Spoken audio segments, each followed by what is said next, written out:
All right, let's take a look at some fantasy football impacts for your week 10 matchups in your respective leagues. We're going to take a look at some running backs, receivers, quarterbacks, and some defenses that you may want to put into your lineups if you can go get them, or if you have them on your bench or on your roster, you want to make sure you start these guys. The first guy I want to start with is Ray Davis, is a running back from the Buffalo Bills. Now, he had a pretty good performance this past weekend where he scored a touchdown here in week 9. I believe it was like a 60-yard receiving touchdown. So now, he doesn't get a lot of touches, but when he does, he's pretty much taken he's gotten the most out of them. So if you're one of those guys where you're looking for someone to maybe put in as a flex, he's worth a look there. Another guy who I think this guy is kind of a stretch though because of the team he plays for, Keaton Mitchell from the Baltimore Ravens. Now he's coming back from an ACL injury, but I think there's an opportunity for him to split some carries with Justice Hill there, who I feel like they kind of like Keaton Mitchell a little bit more, but because Mitchell was out, they put Hill in a little bit to kind of spell Derrick Henry. So I'm not going to say this guy's going to go out and win you a league or win you the week, but if you're in a tight spot and you need a running back, he's definitely worth a look. And then finally, as usual, Tyler Algier, if you guys have him, this guy definitely steals a lot of touches from Bijan Robinson, but the crazy thing about it, Robinson averages a good amount of points too in fantasy, and Tyler Algier is right there, not too far from behind him. He does catch the ball out of the backfield and is good on the red zone or goal line as well too. So he's definitely worth a start if you have him or continue to start him. Now let's take a look at some wide receivers. The first one is Quentin Johnston, from the LA Chargers. Now he's had an up and down season. He started off really hot.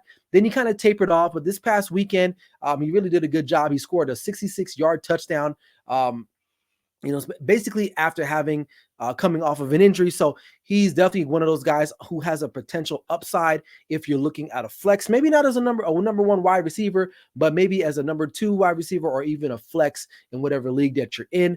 Xavier Legette, one of those other guys who's kind of like, it's inconsistent. One week he's really good, next week he's not good. But you got to take it with a grain of salt because look who he's playing with. He's playing for the Carolina Panthers. They're going back and forth with quarterbacks. Now, Bryce Young did show some flashes this past weekend against New Orleans Saints. So definitely a guy that who's going to see an uptick in targets. Why, too? Because Deontay Johnson was shipped off to Baltimore. So he's probably going to be their number 1 guy out there. So definitely worth a look at there. Jerry Jeudy, who, pretty nonchalantly had a decent game for the most part, but he's definitely going to be another guy that's going to be competing for those higher volume targets on the Cleveland Browns roster. Between him and Tillman, Jerry Jeudy is one of those guys that you might want to consider. But again, none of these guys, at least Jerry Jeudy or Legette, you can kind of consistently count on. But if you're in a need for a flex, he's definitely one of those guys that you want to maybe take a look at. Now, as far as quarterbacks are concerned, Bo Nix, he does steal a lot of touchdowns from his running backs, especially within the goal line or red zone area. So he could steal you a couple touchdowns here or there. He caught a touchdown this past weekend against the Baltimore Ravens, which was the only touchdown that was scored by the Denver Broncos. So he does have influence in that offense. So definitely, again, if you have a guy that's on a bye week and you need Bo Nix, he is rostered in a good amount of teams, in leagues, from what I've been able to read. So definitely worth the shot. Aaron Rodgers started to pick up his play last week against the Texans.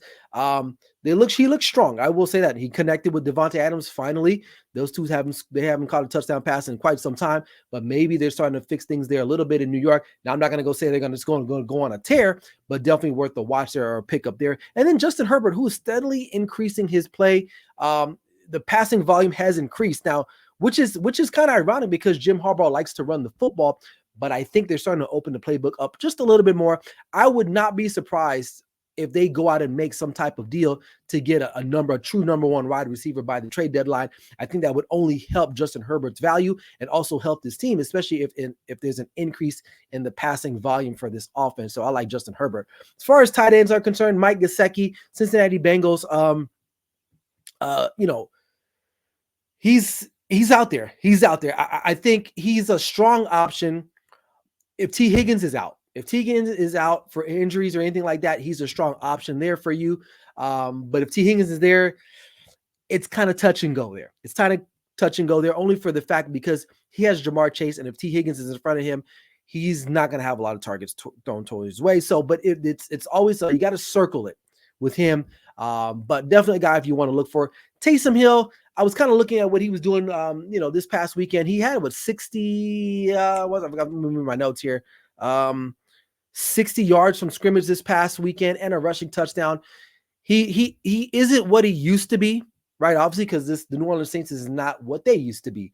But again, if you're in a crunch and you need someone to throw in that may have an opportunity, then Taysom Hill is one of your guys. Okay. And then finally, wrapping up with two defenses here, I'm going to be looking at the New York Giants.